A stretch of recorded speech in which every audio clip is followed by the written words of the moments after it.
Hello and welcome back to the American Experience. We have a great show for you today, and I'm very excited. This is going to be a fairly short episode, 10, 15 minutes. It's just going over some basic radio communication stuff and why I am making this series. So, as many of you guys probably know, I am a ham radio operator. I am also just generally a radio operator. I like using radio frequencies, whether it's CB, whether it's shortwave, whether it's just basic AM, FM radio. I love radio communications. Of course, I am licensed to talk around the world using radio communications as a ham radio operator. And I've kind of already all said that in my previous radio communications episode, which was, I believe, MCOM series episode 1, something about basics of radio, something like that. Basics of radio communication. And as I stated in my New Year's Eve broadcast, my New Year broadcast on where the show is going, I did explain that, hey, the radio communication side of it is going to change from just a general emergency communications focus to more of a how can the America First movement use radio communications in a way that can benefit us, particularly if we're facing censorship from corporate or state entities or international entities like the European Union. Because as many of you guys know, right now in the European Union, they are facing tons of free speech laws and hate speech laws and laws that just violate their free speech. And look, it could happen here in America. It did happen here in America with Twitter and Facebook and all that, blocking and canceling anybody who was more right-wing than Mitt Romney. So that's all I'm going to say is, we should prepare, and radio communications is one way to prepare. And the reason why it is because radio communications, you can't really block it. There's no way of fully blocking a radio signal. And I'll explain how you can block it in future episodes, but it's very difficult to, and it's not the easiest thing in the world. So with all that said, please click that subscribe button, click that like button, ring that notification bell, drop a comment in the comment section below if you have any questions, comments, or concerns, stuff like that. If you guys put enough questions in the comment section below, I will answer them in its own video. So that's just a little bit of inspiration to drop comments in the comment section below. Anyways, so radio communications, we're going over just two things today. Basics of radio communications, basically. Radio frequencies, how are they used, how are they divided, what are the various uses for various kinds of frequencies, because they're not all the same. And then B, we're going to be talking about the various ways you can talk to people using radio frequencies, via talking, like into a microphone, using a Morse code, using data communications with the computer. We're going to get all into that good stuff. So let's start with the basics of radio communication. Okay. So let's start with the basics of radio communication. Every single radio frequency, you have to understand, is there are thousands, millions of electromagnetic waves flowing around us at every single moment. And radio frequencies are a portion of electromagnetic waves where you can send information using speech, text, images, even television. And so, as you can see here on this little chart I have up on the screen, this is a little chart of radio frequencies that people can use. Now, an important thing that I'm going to note is that these are not all the frequencies present, but these are the frequencies you're going to use the most. Noticeably, their AM radio frequencies are missing on this chart. For some whatever reason, they decided not to use it, so I don't really find that, I don't get why they did that, but they did that, whatever. Regardless, let's get into it. As I said, there are tons of these little electromagnetic waves swirling around us at all times. Radio waves are the waves that you can send information on, locally, regionally, even worldwide, and even into space. Now, the basic way we talk about radio waves is through a unit called hertz. Every single radio wave ends with the term hertz. Hertz is a measure of frequency. how many times a current can pass around, something can pass around a cycle. It's like a cycle. And what happens is that because it's a cycle and stuff like that, at high enough frequencies, it starts causing sound. And so you may remember that if you look at any amps, if you look at any piano, keyboard, and all that, it'll say this note is at 60 hertz. And that's sound waves. Well, people learned eventually sound waves get powerful enough that they can actually be used to communicate to people hundreds, thousands, even as little as dozens of miles away. And these are radio waves. As I said before, all radio waves end in hertz. Now, the radio spectrum begins at around 10 kilohertz, which is 10,000 hertz, and goes up to around 1 terahertz, which is I don't even know how many frequencies that is, how many hertz that is. All I do know is that most people use hertz up to like SHF on the screen, that little green area saying SHF, which is probably a couple million or so. But anyways, so as I said before, 10 kilohertz is 10,000 hertz, and that's where radio frequencies start. They start with the lowest group of frequencies known as low frequency, and they're used for submarine communication. No one really uses them that much. They're not really that important.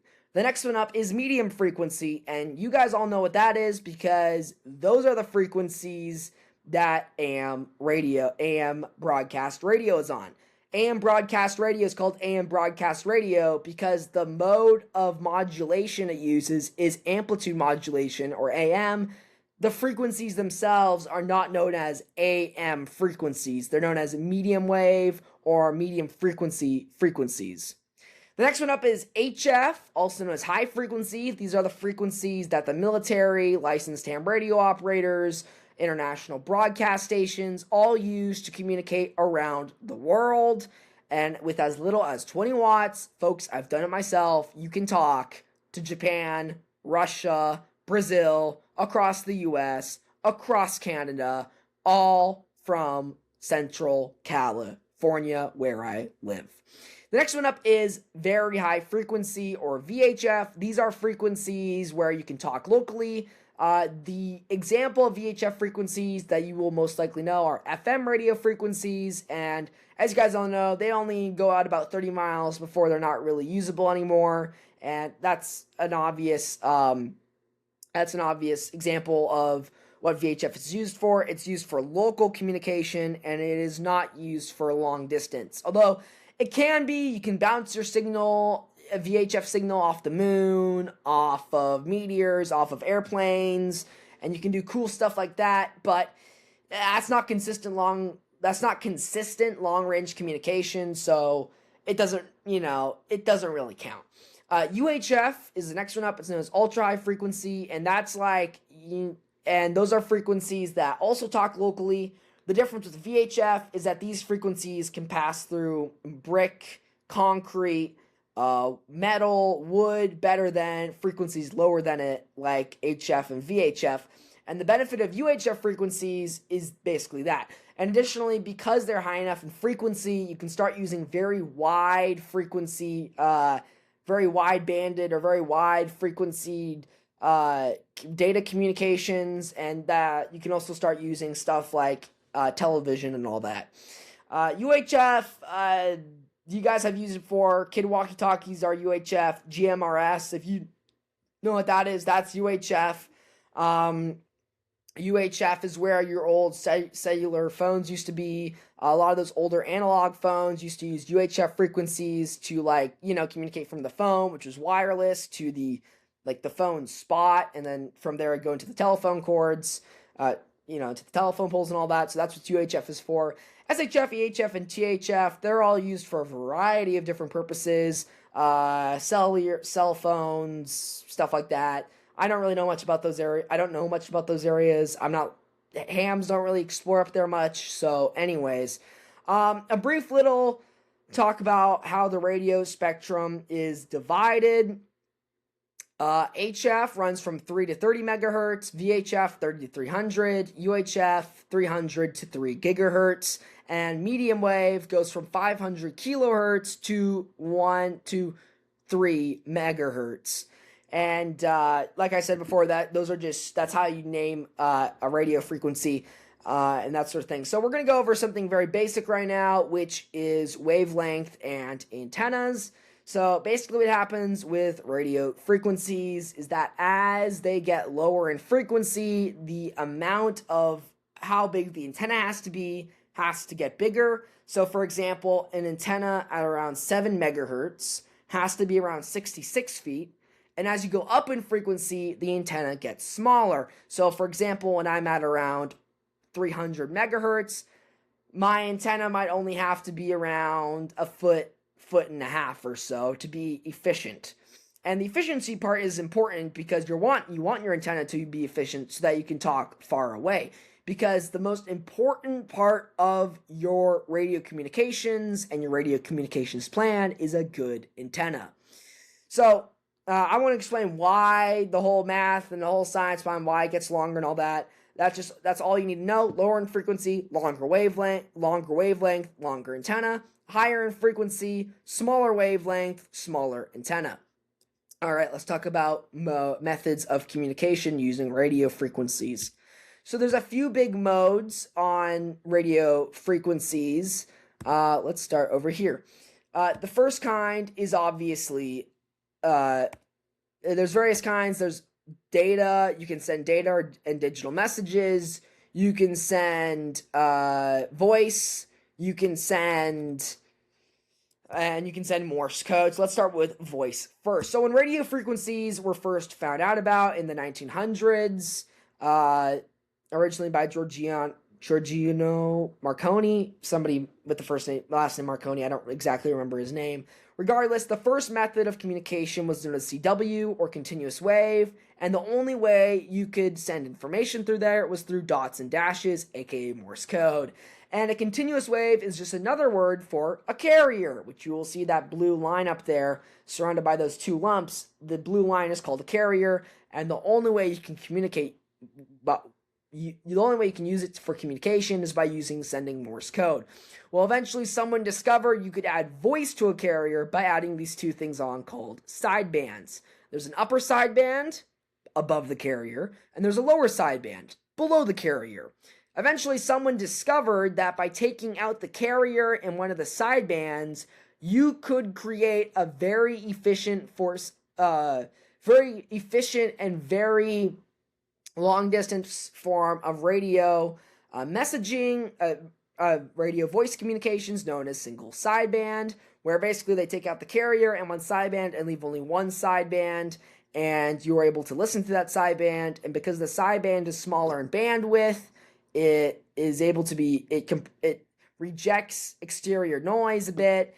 Let me explain this a bit better, okay? Okay, so AM frequencies were well known for having a ton of static. Now, you get a lot of voice clarity in AM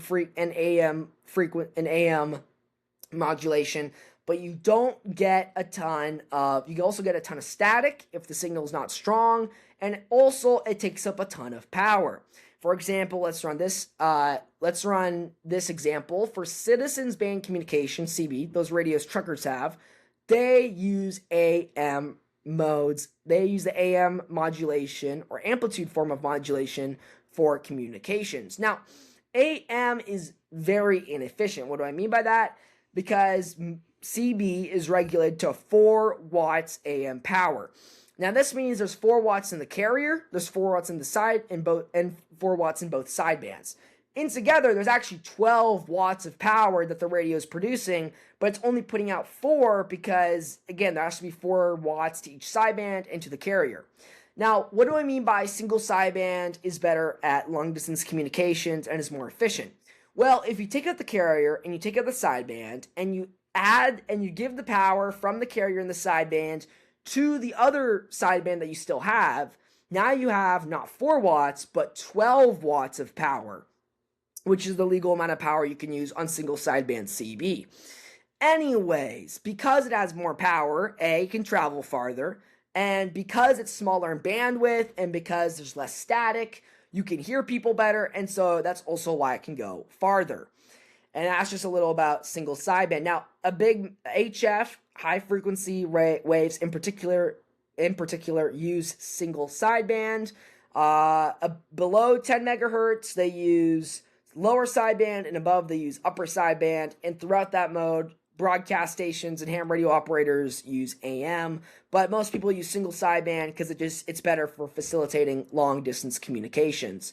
So we only have two more forms of communications to discuss. One is frequency modulation, which is FM, which FM radios use. And what does that mean? All right, so AM and single sideband are both forms of amplitude modulation, where the information of your voice is conveyed by the various peaks of your voice. As you speak louder, your amplitude gets better and your voice is heard more, and as you go quieter, your amplitude goes down and you cannot be heard as well. Well, that's an issue because it kind of makes things not very effective at times, particularly if someone does not have a very strong voice, like myself right now. So instead, frequency modulation was invented to fill that gap. Now, frequency modulation is a very wide-banded mode of communication. It takes up 25 kilohertz or 12.5 kilohertz worth of frequencies. Now, AM only uses 6 kilohertz and single sideband only uses 3 kilohertz. So as you can tell, FM modulation is less bandwidth. It has more bandwidth, which makes it more inefficient than AM and single sideband. And it also requires more power, which makes it more inefficient, thus making FM mode better suited for local comms and not for regional or long distance. Now, last kind is known as data communications, which is basically where someone takes a sideband signal or some basic analog signal, puts it into a computer, formats it so that the computer sends data over that radio frequency, and then if someone else has a computer, they can decode that. Right, they can decode that message, and they are able to send a message back. And through that, you're basically typing or you're emailing over the internet. There's a few other modes of communication. For example, SSTV, slow scan television, where you can send pictures to other people. And there's also ATV, and there's also TV, television, analog television, where you can send video to people. SSTV can be used on all radio frequencies because it's a very narrow bandwidth mode. You're just sending a picture. ATV or analog television is not, because analog television is very wide banded because you're sending video. So what that means is that you can only use it in any hobbyist can only use it in frequencies above UHF and above. And no one really uses it anymore. Analog television has given way to digital television and satellite television, which, they're just a bit better. So anyways, guys, I hope this video helped very, very basically explain various kinds of radio communications. The next video coming up in this series is going to be about shortwave broadcast radio, why it's important, why you should get one, and why it is crucial for the America First movement. So with all of that being said, I hope all of you have a great day. Stay safe, stay free. America First, Christ is King. Until next time, have a good one, folks.